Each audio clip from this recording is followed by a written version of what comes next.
Rolex's certified pre-owned program. Too late, too little. Let's talk about it. This is the Watch Factor.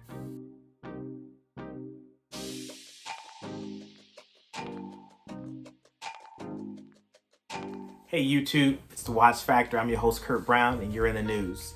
So the dust has settled. Rolex has released a certified pre-owned program. But I don't fully understand why and why now.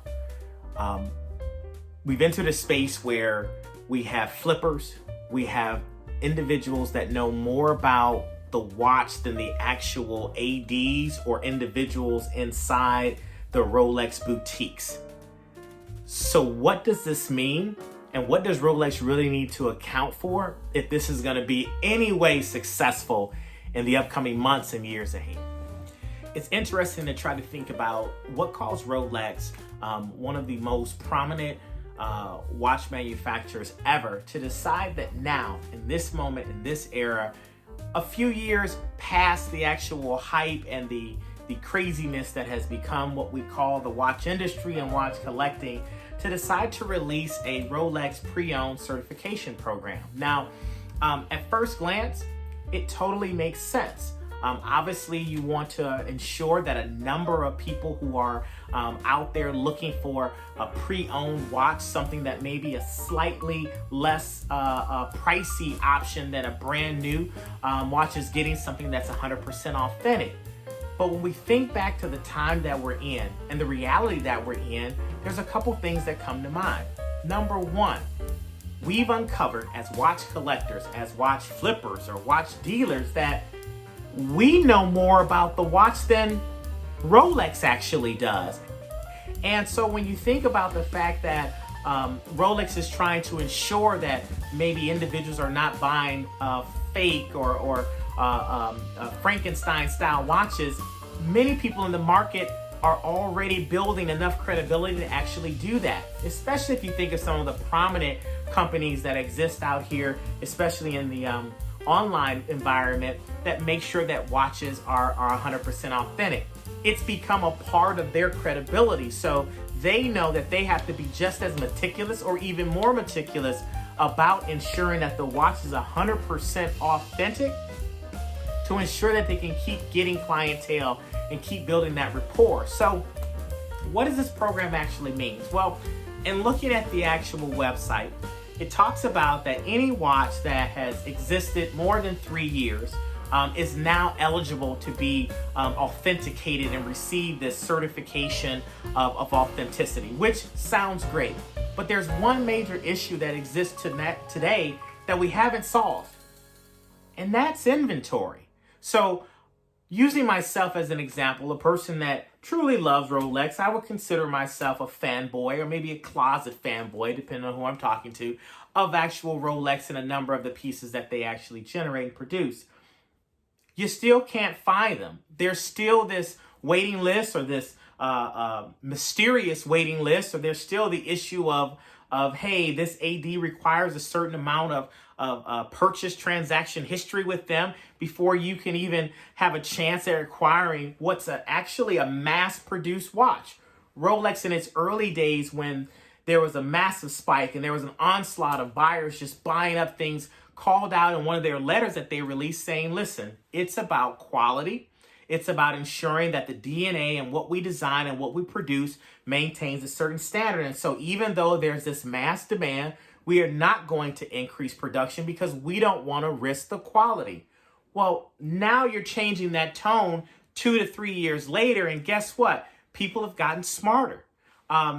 Secondary dealers understand all of the different nuances to check to ensure that a watch is actually 100% guaranteed. If Rolex is not going to start going and buying up inventory to sell as a part of their pre-owned program, I think this is actually a dud. There's only a few folks that might assume that it makes more sense to get that certification that came from Rolex versus someone that actually has the watch and has a history amongst dealers, amongst buyers, amongst just the communities that the watch is 100% authentic. There is still a very strong market in the pre-owned world. And I'll be doggone that you finally realized it, right? Now, the truth is, there's been flippers and there's been pre-owned companies and groups online, locally for years, but not at the force and the volume, especially with the introduction of social media, that it is today. And so I feel like Rolex is finally sitting down and saying, listen, maybe we should be a part of this movement. Maybe we can also introduce another revenue stream. Maybe we can potentially control the narrative. I just think it's too late. Again, unless you're going to do like Cartier did a few years back, bought up, hundreds of thousands of units that existed out there just to control a little bit of the demand and the supply. I don't think this does a whole lot to help the industry. Most of us have been reassured by all of the different major secondary dealers out there that these watches are 100% authentic, because they put their credibility of their company behind being able to ensure of it. There hasn't been a mass market of people going, hey, I thought this was a reputable seller, and you know what, I got a Frankenstein watch. Or I thought this was a reputable dealer, and come to find out the watch was stolen. It just hasn't happened. What's really happened is that watch enthusiasts have gotten smarter. Dealers have understood that we're getting smarter, and it's kind of leveled out. The biggest issue that we deal right now with Rolex is that you just can't get any. You don't know when you're gonna get them. You're told, hey, just keep building a relationship.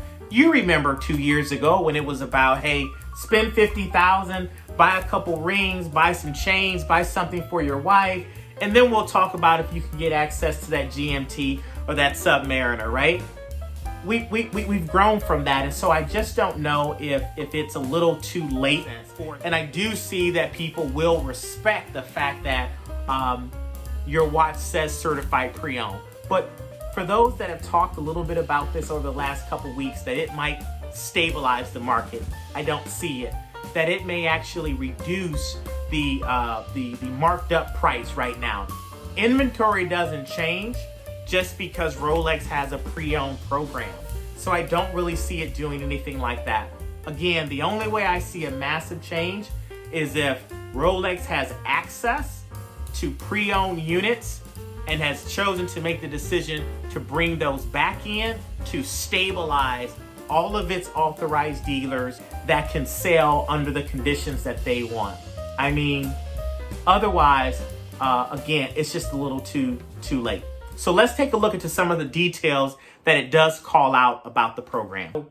The watch is going to come with a seal that indicates that the watch has been certified at the time of sale as being 100% authentic. The watch, in terms of packaging, is going to come in a Rolex pouch. It's going to have a service booklet and also a 2-year international warranty and a card that also accompanies with it. Now, I applaud the angle because I can understand definitely the conversation begins to tear to, hey, well, is this a certified pre-owned by Rolex or not, right? And I do think to a degree that could potentially alter a little bit of the pricing. But again, this is really about supply and demand. Unless Rolex is aware of a tremendous amount of volume of watches that have been kept hidden from everyone who's been hungry to have their hands at their desired piece within the brand's collection, I just don't think it's going to do much. If this was a day and age where inventory was not an issue, this could be a significant disruptor because the conversation would shift. Again, at this point in time, I just don't see where that's going to be a big deal. Most of us have built very strong relationships with our pre-owned watch dealers, not just for Rolex, but for other brands, right? Most of us have been educated or has learned together. So there's a rapport that exists there for not only Rolex, but for other areas, that I just don't think that this is gonna create the type of shift where we move away from our pre-owned dealers and our non-certified or officially certified ADs and begin going to the AD. Again, I could be wrong, but my phone hasn't rang from 8 months ago when I walked into an authorized dealer and said, hey, I'm interested into a Rolex GMT. After the laugh, after the conversation, after a few refreshments and just general talk about watches and the respective watch collectors, the realization that, Kurt, it'll still be a few years hasn't changed. And so that wasn't an issue of no one was hungry for a pre-owned, and now we are. We would have accepted anything that was available at that time, and I think we're still in that same space of, this is not about new versus pre-owned. This is really about inventory. And so drop me a comment and let me know if I'm off base with this one, if there's another perspective that you think makes a whole lot of sense that maybe we haven't thought about. I want to know, I want to kind of understand it, but I think it's just a little too late to truly be a disruption, unless there's something else that's behind this that we haven't learned about, but that's coming or that they already have in place. So again, this is Kurt Brown from the Watchfactor. Appreciate you taking the time to listen. If you haven't, please click that bell and subscribe. Always helps the channel out. Always trying to grow the community of watch collectors. And we'll talk to you soon.